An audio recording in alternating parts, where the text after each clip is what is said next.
నమస్కారం vision news కి స్వాగతం। ఈనాటి వార్తలు। ఉగ్రవాద చర్యలకు ప్రతీకారంగా పాకిస్తాన్పై భారత్ చేసిన ఆపరేషన్ సింధూర్ దాడులు విజయవంతమయ్యాయని కేంద్ర ఉక్కు భారీ పరిశ్రమల శాఖ సహాయ మంత్రి భూపతిరాజ్ శ్రీనివాస్ వర్మ అన్నారు। పహల్గాం ఉగ్రవాద చర్యలకు ప్రతీకారంగా పాకిస్తాన్పై భారత్ చేసిన ఆపరేషన్ సింధూర్ దాడులు విజయవంతమైన సందర్భంగా శనివారం భీమవరం పట్టణంలోని విశాఖోడేరు వంతెన వద్ద నుండి జోలపాలెం రోడ్లోని అల్లూరి సీతారామరాజు స్మృతివనం వరకు కూటమి ప్రభుత్వం ఆధ్వర్యంలో తిరంగా బైక్ ర్యాలీని పెద్ద ఎత్తున నిర్వహించారు। ఈ బైక్ ర్యాలీలో కేంద్ర ఉక్కు భారీ పరిశ్రమల శాఖ సహాయ మంత్రి భూపతిరాజ్ శ్రీనివాస్ వర్మ, రాజ్యసభ సభ్యులు పాకా వెంకట సత్యనారాయణ, స్థానిక శాసనసభ్యులు, రాష్ట్ర PAC chairman Pulaparthi Ramanjaneyulu, APIIC chairman Mantena Ramaraju పాల్గొన్నారు। భీమవరం అసెంబ్లీ నియోజకవర్గంలో రాజకీయాలకు అతీతంగా వివిధ ప్రజా సంఘాల ఆధ్వర్యంలో తిరంగా యాత్ర వేలాది మంది పౌరులతో నిర్వహించడం జరిగింది। ఏదైతే పహల్గాంలో టూరిస్టుల మీద పాకిస్తాన్ ఉగ్రవాదులు చేసినటువంటి దాడి అనంతరం ఆపరేషన్ సింధూర్ పేరుతో భారత ప్రభుత్వం తీసుకున్నటువంటి చర్య ఏదైతే ఉన్నదో ఈ చర్యకు పెద్ద ఎత్తున ప్రపంచ దేశాల నుండి మద్దతు లభించింది। ఈ చర్య పెద్ద ఎత్తున విజయవంతమైంది। భారత్లో దాడులకు పాల్పడితే ఏ విధంగా భారత ప్రభుత్వం యొక్క స్పందన ఉంటుంది అనేటువంటి విషయాన్ని ప్రపంచ దేశాలకు ఇవాళ తెలియజేయడం జరిగింది। పరిశుభ్రమైన రాష్ట్రంగా ఏపీని తీర్చిదిద్దాలనే లక్ష్యంతో రాష్ట్ర ప్రభుత్వం అత్యంత ప్రతిష్టాత్మకంగా చేపట్టిన స్వర్ణాంధ్ర స్వచ్ఛ దివస్ కార్యక్రమంలో భాగంగా ప్రతి నెల 3వ శనివారం కార్యాలయాల ఆవరణలో పరిశుభ్రతను నెలకొల్పే విధంగా చర్యలు తీసుకోవాలి అన్న ప్రభుత్వం వారి ఆదేశాల మేరకు మే 17 శనివారం ఉదయం జిల్లా పోలీస్ ప్రధాన కార్యాలయ ప్రాంగణంలో ఎస్పీ సిబ్బందితో కలిసి స్వయంగా చెత్త మరియు పిచ్చి మొక్కలను తొలగించి పరిసరాలను శుభ్రం చేశారు। ఈ సందర్భంగా జిల్లా ఎస్పీ మాట్లాడుతూ పరిసరాలను పరిశుభ్రంగా ఉంచుకోవడం ద్వారా చాలా వరకు అనారోగ్య సమస్యలు మన దరికి రాకుండా చేసుకోవచ్చునని, ప్రతి ఒక్కరూ విధిగా తమ గృహాలను ఏ విధంగా అయితే శుభ్రంగా ఉంచుకుంటామో అదే విధంగా మన కార్యాలయ పరిసరాలను కూడా శుభ్రంగా ఉంచుకోవాలని, వాతావరణ పరిరక్షణ మరియు సమాజ శ్రేయస్సు కొరకు ప్రతి ఒక్కరూ ప్లాస్టిక్ వాడకాన్ని పూర్తిగా నిషేధించి గుడ్డ సంచులు వాడాలని తెలిపారు। విద్యార్థి దశలోనే లక్ష్యాలను నిర్ణయించుకోవడం ద్వారా మంచి ఫలితాలు పొందవచ్చునని రిటైర్డ్ టీచర్ కె వెంకట్రావు అన్నారు। అత్తిలి శాఖ గ్రంథాలయంలోని వేసవి శిక్షణా శిబిరంలో భాగంగా విద్యార్థుల చేత పుస్తక పఠనం చేయించారు। దేశభక్తి గీతాలను ఉపాధ్యాయుడు బి రాము, జి రవిశంకర్ నేర్పారు। విద్యార్థులు సమయపాలన పాటించడం ద్వారా అన్ని విషయాల్లో రాణించవచ్చు అన్నారు। గ్రంథాలయాధికారి కృష్ణారావు, వెంకటేశ్వరరావు, దానకృష్ణ, శశ్వేంద్రరావు, శ్రీదేవి తదితరులు ఈ కార్యక్రమంలో పాల్గొన్నారు। అత్తిలి మండలం ఈడూరు గ్రామంలో గల వరాల వెంకటేశ్వర స్వామిని అత్యధిక సంఖ్యలో భక్తులు దర్శించుకున్నారు। ఆలయ అర్చకుడు వాడపల్లి శేఖరాచార్యుల ఆధ్వర్యంలో సుప్రభాత సేవ, తోమాల సేవ, విశేష అర్చనలు జరిగాయి। భక్తులకు దేవాలయ కమిటీ సహకారంతో అన్నదానం జరిపారు। అత్తిలి రైల్వే స్టేషన్ రోడ్లో గల బాలాజీ వెంకటేశ్వర స్వామి వారిని కూడా పెద్ద సంఖ్యలో భక్తులు దర్శించుకున్నారు। ఆలయ అర్చకులు వాడపల్లి సత్యనారాయణాచార్యులు, వల్లి వెంకటేష్, సూర్యతేజ ఆధ్వర్యంలో స్వామివారికి తోమాల సేవ, కర్పూర తిలకధారణ కార్యక్రమాలు, అర్చనలు జరిపారు। స్వామివారిని విశేషంగా అలంకరించారు। పెండింగ్లో ఉన్న వేతన బకాయిలు వడ్డీతో కలిపి తక్షణమే చెల్లించాలని ఆంధ్రప్రదేశ్ వ్యవసాయ కార్మిక సంఘం జిల్లా సహాయ కార్యదర్శి బళ్ళ చినవీరభద్రరావు ప్రభుత్వాన్ని డిమాండ్ చేశారు। అత్తిలి మండలం పాలి గ్రామంలో పనిచేస్తున్న ఉపాధి కూలీలను కలిసి కొద్దిసేపు ముచ్చటించారు। అనంతరం ఆయన మాట్లాడుతూ గ్రామీణ ప్రాంతాల్లో పట్టెడన్నం పెడుతున్న ఉపాధి హామీ చట్టాన్ని నిర్వీర్యం చేసేందుకు కేంద్ర రాష్ట్ర ప్రభుత్వాలు తీవ్రంగా ప్రయత్నిస్తున్నాయని, దీనికి కేటాయించిన నిధులను దారి మళ్లించి దేవాలయాలు, కోనేర్లు మరియు భూస్వాముల పొలాల్లో పండ్ల తోటలు, ఉద్యానవనాల కోసం ఖర్చు చేయాలని ప్రభుత్వం తీసుకున్న నిర్ణయాన్ని ఆయన తీవ్రంగా ఖండించారు। ఇప్పటికైనా ప్రభుత్వాలు స్పందించి బడ్జెట్లో అధిక నిధులు కేటాయించి ఉపాధి హామీని పటిష్టంగా అమలు చేయాలని ఆయన డిమాండ్ చేశారు. ఈ కార్యక్రమంలో దాయం వెంకన్న, వెంకటేశ్వరరావు, మంగదయ్యారు తదితరులు పాల్గొన్నారు. తణుకు జిల్లా కేంద్ర ప్రభుత్వ ఆసుపత్రిలో వైద్యుల కొరతను అధిగమించేందుకు చర్యలు తీసుకుంటామని కలెక్టర్ పేర్కొన్నారు. ఇందుకు సంబంధించి స్పెషలిస్ట్ వైద్యులతో పాటు సాధారణ వైద్యులు, ఇతర టెక్నీషియన్ల పోస్టుల భర్తీ కోసం ప్రభుత్వానికి నివేదించనున్నట్లు తెలిపారు. తణుకు జిల్లా ఆసుపత్రిలో సలహా సంఘం సమావేశం తణుకు ఎమ్మెల్యే ఆర్మిల్లి రాధాకృష్ణ అధ్యక్షతన జరిగింది. ఈ సందర్భంగా కలెక్టర్ మాట్లాడుతూ తణుకు ప్రభుత్వ ఆసుపత్రిలో జరుగుతున్న డయాలసిస్ సేవలు సమర్థవంతంగా జరుగుతున్నాయని, మరింత మందికి సేవలు విస్తృతపరిచేందుకు అనువుగా 10 బెడ్ల నుంచి 15 వరకు పెంచడానికి ప్రణాళిక చేస్తున్నట్లు తెలిపారు. తణుకులో బ్లడ్ బ్యాంక్ ఏర్పాటుకు ఇప్పటికే పొల్యూషన్ కంట్రోల్ బోర్డు నుంచి అనుమతులు వచ్చాయని, త్వరలోనే అందుబాటులోకి తీసుకురావడానికి కృషి చేస్తామని అన్నారు.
ఇలా తిరిగింది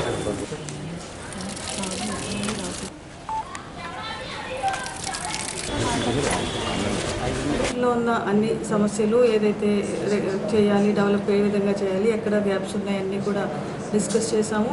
ముఖ్యంగా డాక్టర్స్ కొరత అయితే ఉంది, ఆ గ్యాప్ అంతా కూడా చూసాము. దాని మీద వేకెన్సీస్ ఉన్న డాక్టర్స్, స్పెషలిస్ట్ డాక్టర్స్, జనరల్ డాక్టర్స్కి రిక్వైర్మెంట్ అంతా కూడా మేము గవర్నమెంట్కి నివేదించి తొందరలోనే శాంక్షన్స్ తీసుకుంటాం, మేము పర్మిషన్స్ తీసుకుంటాం, లేకపోతే కాంట్రాక్ట్ బేసిస్లో రిక్రూట్ చేసుకోవడానికి.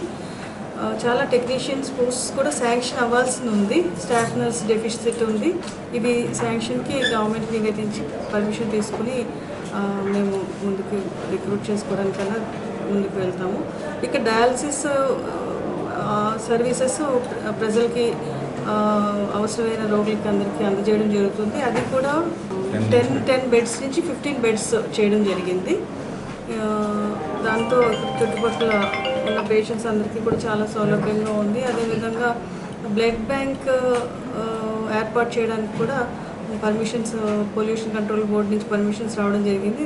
నెక్స్ట్ డ్రగ్ కంట్రోలర్ పర్మిషన్స్ అన్నీ కూడా తొందరలో వచ్చే అవకాశం ఉంది. అది కూడా బ్లడ్ బ్యాంకింగ్ కూడా తొందరలోనే అందుబాటులో తీసుకురావడానికి మేము కృషి చేస్తాము. అయితే ఇక్కడ ఉన్న గ్యాప్స్ ఏమున్నాయి, ఇక్కడ ఏ విధంగా డెవలప్ చేయాలనేది చూస్తున్నాము.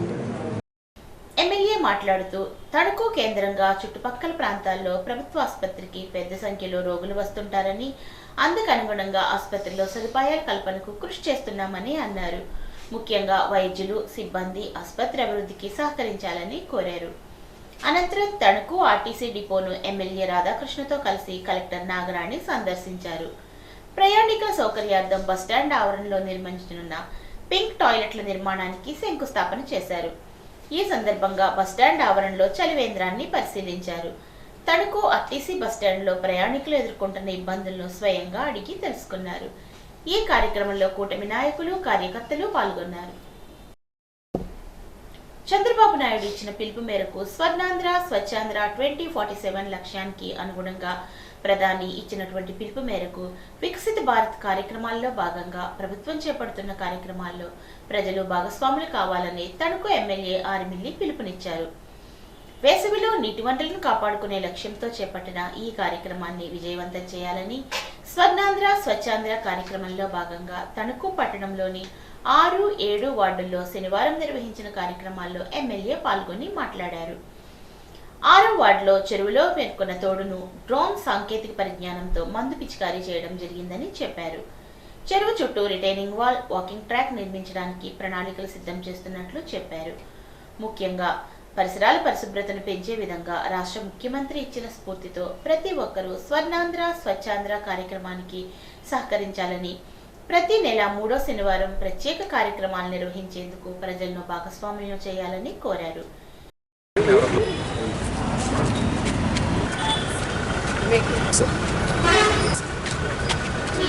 టౌన్లో ఉన్న అందరికీ కూడా 24 మందికి ఇస్తున్నాం సార్. ఏం చేస్తుంది?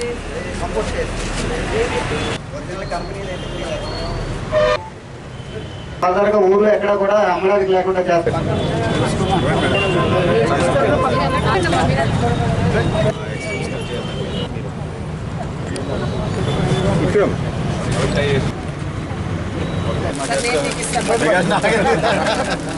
గారికి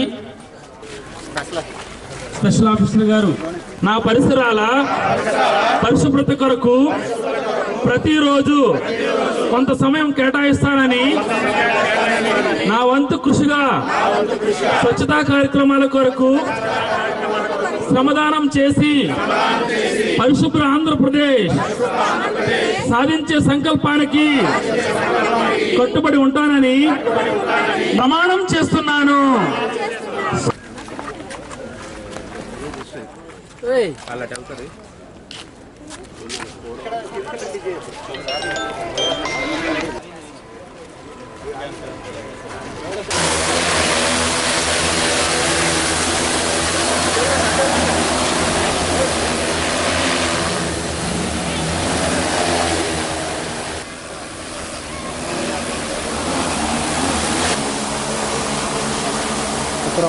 స్వర్ణాంధ్ర స్వచ్ఛాంధ్ర కార్యక్రమం ఏదైతే ఉందో ప్రతి నెల కూడా ఒక థీమ్ ప్రకారం మనం నిర్వహించుకోవడం జరుగుతుంది. గత కొన్ని నెలలుగా పారిశుద్ధ్యాన్ని, పరిశుభ్రతని పెంచే విధంగా గౌరవ ముఖ్యమంత్రి చంద్రబాబు నాయుడు గారు ఇచ్చినటువంటి పిలుపు మేరకు గ్రామాల్లో కానీ పట్టణాల్లో కానీ ప్రతి ఒక్కరూ కూడా ప్రతి 3వ శనివారం ప్రత్యేకమైనటువంటి కార్యక్రమాలు నిర్వహిస్తున్నాం. దీనిలో ప్రజలందరినీ కూడా భాగస్వామ్యం చేసే విధంగా ప్రజలందరూ కూడా పాల్గొనే విధంగా కూడా ముందుకు రావాలని సందర్భంగా తెలియజేసుకుంటున్నాను. ముఖ్యంగా ఈ నెల ఈరోజు మండు వేసవిలో కూడా బీట్ ద సమ్మర్ అనే థీమ్తో గత నెల మనకు ఏదైతే మన ఎలక్ట్రానిక్స్ ఐటమ్స్ అన్నీ కూడా రీసైకిల్ చేసే విధంగా, రీయూజ్ చేసే విధంగా, రెడ్యూస్ చేసే విధంగా గత నెల థీమ్ ఏదైతే తీసుకున్నామో ఈ నెలలో హీట్ ద బీట్ అనే విధంగా ఈరోజు వాటర్ బాడీస్ని రీస్టోర్ చేయడంతో పాటుగా కాలువల్ని అన్నీ కూడా ప్రక్షాళన చేసే విధంగా, కాలువల్లో ఉన్నటువంటి తూడు ఇటువంటివన్నీ కూడా తీయటం ద్వారా ఈరోజు వాటర్ బాడీస్ని కాపాడే విధంగా ప్రత్యేకంగా చర్యలు తీసుకోవడం జరుగుతుంది.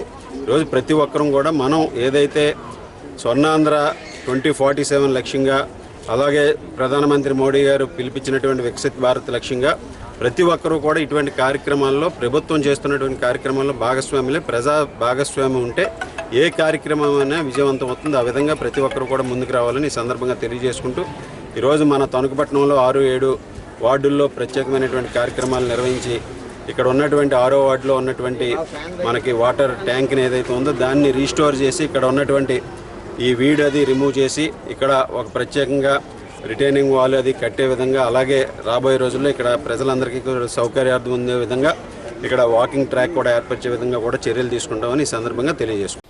జిల్లా నోడల్ అధికారి సూర్యకుమారి మాట్లాడుతూ స్థానికంగా ఎమ్మెల్యే ఇస్తున్నటువంటి స్ఫూర్తితో ప్రజలంతా సహకరించి స్వర్ణాంధ్ర స్వచ్ఛాంధ్ర కార్యక్రమానికి విజయవంతం చేయాలని విజ్ఞప్తి చేశారు. ప్రతి ఇంట్లో మహిళలు తడి చెత్తను సేకరించి కంపోస్ట్ తయారు చేసుకోవడం ద్వారా ఎంతో మేలు జరుగుతుందని, చెరువులు, పంట కాలువల్లో వ్యర్థాలు వేయకుండా ప్రతి ఒక్కరూ సహకరించాలని కోరారు. కేవలం 3వ శనివారం మాత్రమే కాకుండా ప్రతిరోజు పరిశుభ్రతపై దృష్టి సారించాలని, స్వచ్ఛాంధ్ర సాధనకు కృషి చేయాలని ప్రతిజ్ఞ చేయించారు. అంతకుముందు రోడ్ల పక్కన చిరు వ్యాపారాలు చేసుకునే వ్యాపారులకు గుర్తింపు కార్డులు అందజేశారు. పారిశుధ్య కార్మికులకు సత్కరించి వారి సేవలను కొనియాడారు. ఈ కార్యక్రమంలో joint collector Rahul Kumar Reddy, Tadepalligudem RDO Bhanu, Tanuku municipal commissioner Ram Kumar, కూటమి నాయకులు, కార్యకర్తలు పాల్గొన్నారు. ఒక్క సంస్థ, ఒక్క ఆర్గనైజేషన్, ఒక్క డిపార్ట్మెంటో, ఒక్క ఎమ్మెల్యే గారు చేసేది కాదండి. ఆయన ఇస్తున్న స్ఫూర్తికి అందిపుచ్చుకొని ప్రతి పట్టణంలో ఉన్న ప్రతి మహిళ కూడా తన ఇంటి పైన ఏమి లేకపోయినా ప్లాస్టిక్ డబ్బాల్లో అయినా కూడా తన తడి చెత్తని వేరు చేసుకొని కంపోస్ట్ తయారు చేసుకొని కూరగాయలు కానీ, పళ్ళు కానీ, లేకపోతే పువ్వులు కానీ పెంచుకునే విధంగా తడి చెత్త అనేది ఇంటి దాటి వెళ్లకుండా చేసుకోగలిగినట్టయితే బాగుంటుంది. ఇవాళ డ్రోన్ని పెట్టి ఇది క్లీన్ చేస్తున్నాం, రిటైనింగ్ వాళ్ళు కూడా కడతామంటున్నారు. తెల్లారు లేచినప్పుడు ప్లాస్టిక్ బాటిల్స్ అంతట్లో పడకుండా చూసుకోవాల్సిన బాధ్యత మనది. అది ఒక్క థర్డ్ సాటర్డే వస్తే గుర్తు చేసుకొని సండే వరకు మర్చిపోయే అంశం అయితే ఇది కాదు. ప్రతిజ్ఞ తీసుకున్నందుకు ప్రతి ఒక్కరు కూడా చిన్న పిల్లల నుంచే, పసితనం నుంచే వాళ్ళకి అలవాట్లు నేర్పాలి. మన ఇల్లు ఎంత శుభ్రంగా పెట్టుకుంటామో అలాగే వాకిలు కూడా అంతే శుభ్రంగా పెట్టుకోవాలి, ఊరు అంతే శుభ్రంగా పెట్టుకోవాలి. పరిశుభ్రత అనేది మన నన్నారాల్లో జీర్ణించుకునేలాగా పిల్లలకు కూడా నేర్పాల్సిన బాధ్యత ఉంది. మనం వాళ్ళని ఆదర్శంగా నిలుస్తూ మనం పాటించాల్సిన అవసరం ఉంది. అలాగే పబ్లిక్ టాయిలెట్స్ కూడా ఎంతో శ్రమ కోర్చి డబ్బు వెచ్చించి కడుతున్నాము. వాటిని పరిశుభ్రంగా ఉంచుకొని మనం అందరం వాడుకునేటట్టు ఉండాలి తప్ప ఇవాళ కట్టారు రేపు మూతపడ్డాయి అనేటట్టుగా దాన్ని అపరిశుభ్రంగా వదిలేయొద్దు అని మనవి. ఆంధ్రప్రదేశ్ ప్రభుత్వం ప్రతి నెల 3వ శనివారం ప్రతిష్టాత్మకంగా నిర్వహిస్తున్న స్వర్ణాంధ్ర స్వచ్ఛాంధ్ర కార్యక్రమంలో భాగంగా వేసవి తాపాన్ని ఎదుర్కోవడం అనే అంశంలో భాగంగా తణుకు సజ్జాపురంలోని ప్రొహిబిషన్ అండ్ ఎక్సైజ్ స్టేషన్ ఆధ్వర్యంలోని ఆవరణలో మొక్కలను నాటారు. శిలాజ ఇంధనాల వాడకం రోజురోజుకి పెరిగిపోతున్న నేపథ్యంలో carbon dioxide, methane, nitrous oxide, chlorofluoro carbon తదితర గ్రీన్ హౌస్ వాయువుల సాంద్రత వాతావరణంలో పెరిగి తద్వారా భూమి యొక్క సగటు ఉష్ణోగ్రత క్రమంగా పెరిగి గ్లోబల్ వార్మింగ్కి కారణమవుతున్న నేపథ్యంలో మొక్కల పెంపకమే దీనికి సరైన పరిష్కారమని తెలిపారు.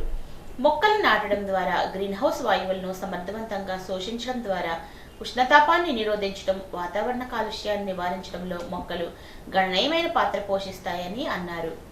వర్షపాతాన్ని కలిగించడంలోనూ, భూగర్భ జలాలను పెంచడంలోనూ, నేల కోతను అరికట్టడంలోనూ గణనీయమైన పాత్రను మొక్కలు పోషిస్తాయని Tanuku prohibition and excise inspector S Manikantareddy అన్నారు.